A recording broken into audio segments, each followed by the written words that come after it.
আসসালামু আলাইকুম ওয়া রাহমাতুল্লাহ।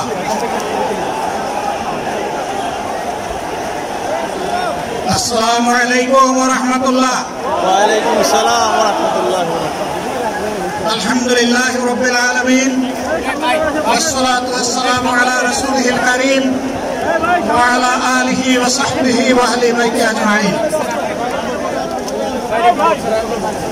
বাংলাদেশ জামাত ইসলামী কর্তৃক আয়োজিত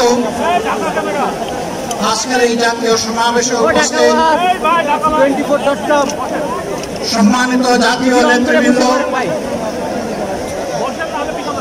বন্ধু সংগঠনের নেতৃবৃন্দ, শহীদ পরিবারের গর্বিত সদস্যবৃন্দ,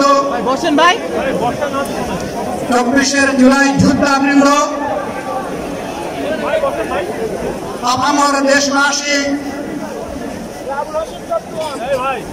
এবং আমার সাংবাদিক বন্ধুগণ, আমি সর্বপ্রথম মহান রবের দরবারে শুকরিয়া আদায় করছি। ফ্যাসিবাদের পতনের পর অত্যন্ত অনুকূল পরিবেশে আল্লাহ রাব্বুল আলামিন আজকের এই সমাবেশটি করার আমাদেরকে তৌফিক এনায়েত করেছেন, আলহামদুলিল্লাহ। 2 দিন আগে ঝড় দ্বারায় বৃষ্টি ঝরেছে। অনেকে আশঙ্কা করেছিলেন কি হবে, মানুষগুলা সেদিন কি শান্তিতে বসে দুটি কথা শোনার সুযোগ পাবে? আল্লাহ রাব্বুল আলামিন আজকের দিনটা অনেকটা এয়ার কন্ডিশন করে দিয়েছেন, আলহামদুলিল্লাহ। বৃষ্টি নেই, তীব্র রোদ নেই। আল্লাহ তাআলার পক্ষ থেকে তার গোলামদের প্রতি এই যে মেহেরবানি, এর জন্য নত শিরে আরেকবার আমি শুকরিয়া আদায় করছি, আলহামদুলিল্লাহ। সম্মানিত বন্ধুগণ, যাদের ত্যাগ এবং কুরবানির বিনিময়ে 15.5 বছরের কঠিন অন্ধকার যুগের যাতাতলে পিষ্ট হয়ে যারা তিলে তিলে দুনিয়া থেকে নির্যাতিত হয়ে বিদায় নিয়েছেন, অপশক্তির বিরুদ্ধে প্রতিবাদ করতে গিয়ে বিদায় নিয়েছেন, যারা লড়াই করে আহত হয়েছেন, পঙ্গুত্ব বরণ করেছেন, আমরা তাদের সকলের কাছে গভীরভাবে ঋণী। মহান আল্লাহর দরবারে তৌফিক চাই, বাংলাদেশ জামাতে ইসলামীর অস্তিত্ব যতদিন থাকবে আল্লাহ যেন তাদের ঋণ পরিশোধ করার শক্তিটাও ততদিন আমাদেরকে দান করেন। আমি গভীর পরিতাপের সাথে আপনাদেরকে জানাচ্ছি, আজকের এই বিশাল সমাবেশ আয়োজন করতে গিয়ে আমাদের 3জন ভাই ইতিমধ্যেই দুনিয়া থেকে বিদায় গ্রহণ করেছে। খুলনার দাগপুর উপজেলার আমির জনাব মৌলানা আবু সাইদ বিদায় নিয়েছেন। আপনার বয়োজ্যেষ্ঠ একজন মুরব্বী জনাব মুস্তাফিজুর রহমান, তারা এই আয়োজনে আসতেই পারেন। আসার পথেই আল্লাহ তাআলা তাদেরকে তার কাছে তুলে নিয়েছেন। আরেকজন ভাই এখানে অসুস্থ হয়ে তিনিও ইন্তেকাল করেছেন, শাহ আলম। মহান রবের দরবারে দোয়া করি, আল্লাহ তাআলা তাদের উপর রহম করুন, তাদেরকে ক্ষমা করুন, জান্নাতুল ফেরদাউসের নিয়ামত তাদেরকে দান করুন। তাদের আপনজনদেরকে আল্লাহ তাআলা সবরে জামিল আতা করুন। সম্মানিত ভাইয়েরা, আবু সাইদরা যদি বুক পেতে না দাঁড়াতো, এই জাতির মুক্তির জন্য যদি বুকে গুলি লুফে না নিত, হয়তো আজকের এই বাংলাদেশটা আমরা দেখতাম না। ইতিমধ্যে হয়তো আরো অনেক মানুষের জীবন ফ্যাসিবাদীদের হাতে চলে যেত। 24 জীবন বাজি রাখা এই যুদ্ধটা যদি না হতো, তাহলে আজকে যারা বিভিন্ন ধরনের কথা এবং দাবি দাওয়া পেশ করছেন, তারা তখন কোথায় থাকতেন? অতএব আসুন, যাদের ত্যাগের বিনিময়ে আল্লাহ তাআলার এই নিয়ামত পাওয়া, তাদেরকে যেন অবজ্ঞা এবং অবহেলা না করে, শিশু বলে তাদেরকে যেন তুচ্ছ তাচ্ছিল্য না করে, অহংকার করে অন্য দলকে যেন তুচ্ছ তাচ্ছিল্য না করে, অরাজনৈতিক ভাষায় আমরা যেন কথা না। যদি এগুলো আমরা পরিহার করতে না পারি তাহলে বুঝতে হবে যারা পারবেন না, ফ্যাসিবাদের রূপ তাদের মধ্যে নতুন করে বাসা বেঁধেছে। আমরা আশা করি আমরা এগুলা করব না, কেউ এগুলা করবে না, বরঞ্চ রাজনৈতিক শিষ্টাচার রক্ষা করে জাতীয় ঐক্যের বীজতলাটা আমরা সবাই মিলে একসাথে তৈরি করবো ইনশাআল্লাহ। সম্মানিত ভাইরা, আসরের নামাজ আসন্ন, আরো অনেক বক্তা ছিলেন, তাদেরকে আমরা দিতে পারি নাই, আমরা দুঃখিত। এজন্য আমার লম্বা কথা বলার সুযোগ নেই। যারা এখানে কথা বলেছেন তারা আমার মনের কথাগুলোই তুলে ধরেছে। আমি শুধু বলতে চাই আগামীর বাংলাদেশটা কেমন হবে। আমি বলি আরেকটা লড়াই হবে ইনশাআল্লাহ। একটা লড়াই হয়েছে ফ্যাসিবাদের বিরুদ্ধে, আরেকটা লড়াই হবে দুর্নীতির বিরুদ্ধে ইনশাআল্লাহ। এই দুর্নীতির মূল উৎপাদন করার জন্য যা দরকার আমরা তারুণ্য এবং যৌবনের শক্তিকে একত্রিত করে সেই লড়াইয়ে ইনশাআল্লাহ বিজয় লাভ করব ইনশাআল্লাহ। প্রিয় ভাইরা,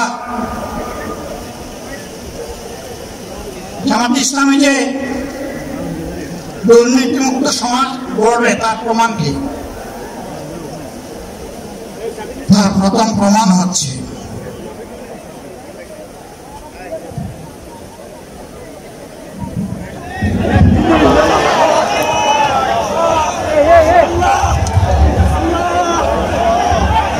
প্রিয় দর্শক, দেখতে পাচ্ছেন ইতিমধ্যে জামাতের আমির হঠাৎ করে স্টেজ থেকে পড়ে গেছে। দর্শক দেখতে পাচ্ছেন হঠাৎ করে জামাতের আমির স্টেজ থেকে পড়ে গেছে। ইনশাআল্লাহ সবাই তার নিজ নিজ জায়গায় অবস্থান গ্রহণ করেন। ইনশাআল্লাহ দর্শক দেখতে পাচ্ছেন, দোয়া করেন। সবাই তার নিজ নিজ জায়গায় অবস্থান গ্রহণ করেন। আপনারা নিজ নিজ জায়গায় থাকুন, প্রয়োজনীয় দিক নির্দেশনা দেওয়া হবে। আপনাদের উত্তেজিত উৎপীড়িত হওয়ার কোনো কারণ নেই। দর্শক দেখতে পাচ্ছেন ইতিমধ্যে আমাদের আমির অসুস্থ হয়ে পড়ে গেছে। আলহামদুলিল্লাহ কাসীরান।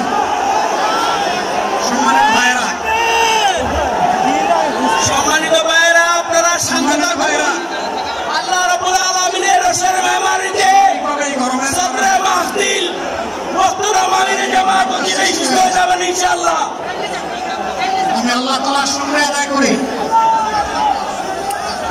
আল্লাহ তাআলার শুকরিয়া আদায় করি আবার আপনাদের সামনে দাঁড়াতে পেরেছি ইনশাআল্লাহ। আমি বলেছিলাম দুর্নীতিমুক্ত বাংলাদেশ ইনশাআল্লাহ সবাইকে নিয়ে আমরা গড়ব। আমরা কথা দিচ্ছি বাংলাদেশ জামাত ইসলামী যদি আল্লাহ তাআলার মেহেরবানি এবং সরকার জনগণের ভালোবাসা নিয়ে সরকার গঠন করে, তাহলে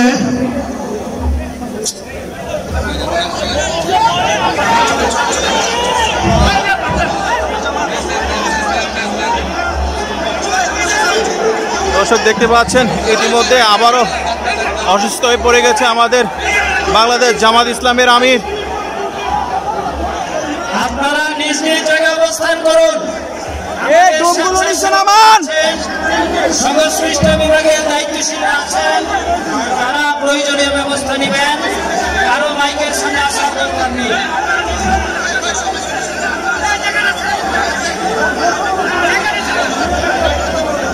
আপনারা অবস্থান করুন নিজ নিজ জায়গায়।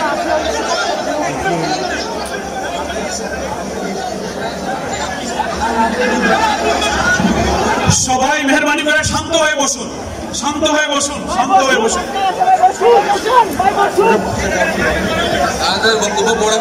আপনারা সকলেই নিজ নিজ আমিরে জামাত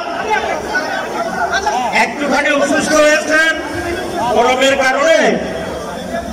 কারণে হয়েছেন, কিন্তু উনি বারবারই চেষ্টা করছিলেন বক্তব্য দেওয়ার জন্য। ডাক্তাররা বলছেন ওনার আর বক্তব্য রাখা ঠিক হবে না। ওনার যে বক্তৃতা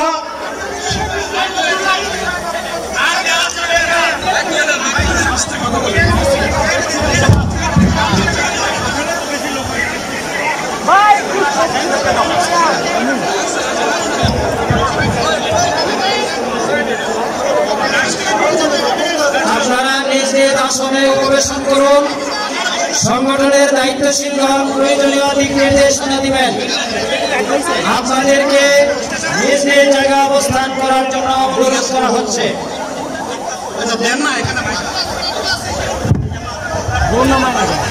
আপনাদের এই গ্রহণগুলো আল্লাহ যত সময় আয়াত দিচ্ছেন, তত সময় মানুষের জন্য লড়াই করবো ইনশাআল্লাহ। বন্ধ হবে না। বাংলার মানুষের মুক্তি অর্জন হওয়া পর্যন্ত আমাদের লড়াই অব্যাহত থাকবে। বলছিলাম জামাতে ইসলামী যদি আল্লাহর ইচ্ছা এবং জনগণের ভালোবাসায় বাংলাদেশের মানুষের সেবা করার সুযোগ পায়, তাহলে মালিক হবে না, সেবক হবে ইনশাআল্লাহ। আজ আমি ঘোষণা দিচ্ছি, লক্ষ জনতাকে সাথে নিয়ে বাংলাদেশ জামাতে ইসলামী থেকে যারা আগামীতে সংসদ সদস্য হিসাবে নির্বাচিত হবেন, আরে আপনারা কথা বন্ধ করেন, সবাই বসে পড়েন, সবাই বসেন, কেউ দাঁড়াবেন না, সবাই বসেন। যদি আল্লাহর ইচ্ছায় জনগণের ভালোবাসায় বাংলাদেশ জামাতে ইসলামী থেকে সংসদ সদস্যরা নির্বাচিত হয়ে সরকার গঠন করেন, তাহলে কোন এমপি, কোন মন্ত্রী আগামীতে সরকার কিন্তু ভোট গ্রহণ করবে না। কোন এমপি এবং কোন মন্ত্রী ট্যাক্সবিহীন কোন গাড়ি চড়বে না। কোন এমপি এবং কোন মন্ত্রী তার নিজের হাতে কোনো টাকা চালাচালি করবে না। কোন এমপি এবং কোন মন্ত্রী যদি তার নির্দিষ্ট কোনো কাজের জন্য বরাদ্দ পেয়ে থাকেন, কাজ শেষ হওয়ার সাথে সাথে বাংলাদেশের 18 কোটি মানুষের কাছে তারা তার প্রতিবেদন তুলে ধরতে বাধ্য হবে। সম্মানিত বন্ধুগণ, চাঁদা আমরা নিব না, দুর্নীতি আমরা করব না, চাঁদা আমরা নিতে দেব না, দুর্নীতি আমরা সহ্য করব না। এই বাংলাদেশটাই আমরা দেখতে চাই।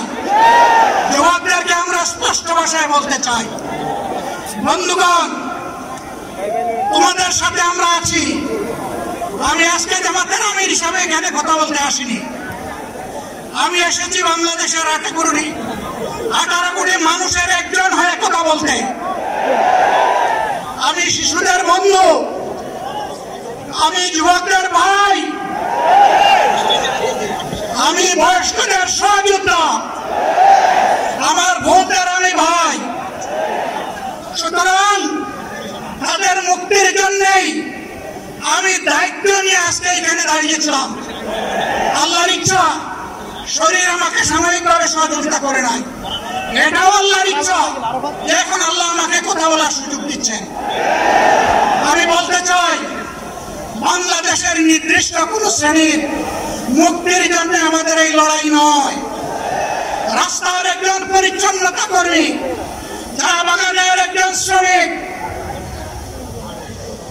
রক্ত পানি করে ঘাম জড়ানো আমার একজন রিক্সা চালক ভাই, মাঠে ময়দানে বাংলাদেশের মানুষের মুখে যারা এক মুঠো ভাত তুলে দিতে চায়, আমার সেই কৃষক বন্ধুটি, আমি তাদের হয়ে আজকে এখানে কথা বলতে এসেছি।